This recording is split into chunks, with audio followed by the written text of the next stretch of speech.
The Orion all-in-one astronomy camera is paired with this dedicated software called AstroCap. Of course, it's arcane, but once you get used to it, it's pretty powerful. It does just enough what you want to do. What it does, it saves files as uncompressed AVI, no compression. Just the raw images dumped right into a file. They're huge.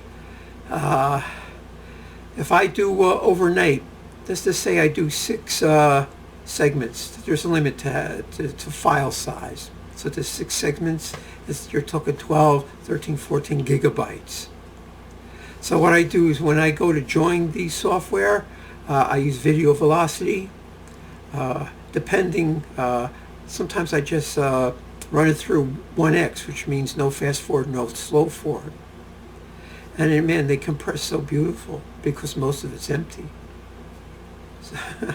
What do they compress on these online services? Well, they compress the color. That's why it gets all blocky. Whereas if you look at the original video, there's no blockiness in it at all. Fine detail of star spacings, faint stars, all that good stuff. You just have to trust me. I don't know how to get you an original copy unless someone requested it and paid for shipping and handling. But that's another issue. Right now, I'm posting all these for people to look at. They're 3-second exposures, and it's 1 frame every 3 seconds. I'm using an 8mm f1. So I'm sure, and you can look up the size of the chip, and you can figure out the spacing of the stars and see what the resolution of the system is. Why did I take these pictures under such clouded conditions? What if there's a boloid right in back of it? That'd be so cool. That'd zip down one of those gaps. You never know what's going to happen. You know what I'm saying? So, and then, maybe those clouds only lasted a half an hour or an hour, and now it's clear again. So that's why I do that. So this was June the 6th, 7th. That is the night of June 6th and 7th in 2021.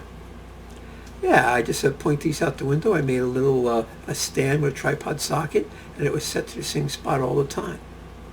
Oh, do you know, if you got like a ruler or a stick and you arranged something like Tycho Brahe did, that ancient astronomer, if you went out at 9 o'clock and sighted a star, right, and you said, oh, it's right at this line. Well, if you went out the next night, that star would be 4 minutes ahead of time, because that's just how it works. As the Earth spins around on its axis, and it spins through the solar system, and with the motion of the sun too, the stars move 4 minutes a day. And that's why we have the zodiac, and you can see stars in the summer but not in the winter and all that good stuff. So if you watch these videos, if I do a week's worth of videos, and you look at the timestamp, all the stars are moved 4 minutes. Now, since I'm looking northwest, the stars are quote-unquote setting. But since they're circumpolar, they just go down to their nadir and they start their upward track again. This is what happens. You can see the dark frame correction. All those black spots, those are like a mask for all the noise that the chip has. It's scary, isn't it? I mean, it's a nice camera and all that, but still, it has its limitations. I don't know if anyone still makes them. I mean, Orion, they just must have bought them from somebody, slapped their name on it.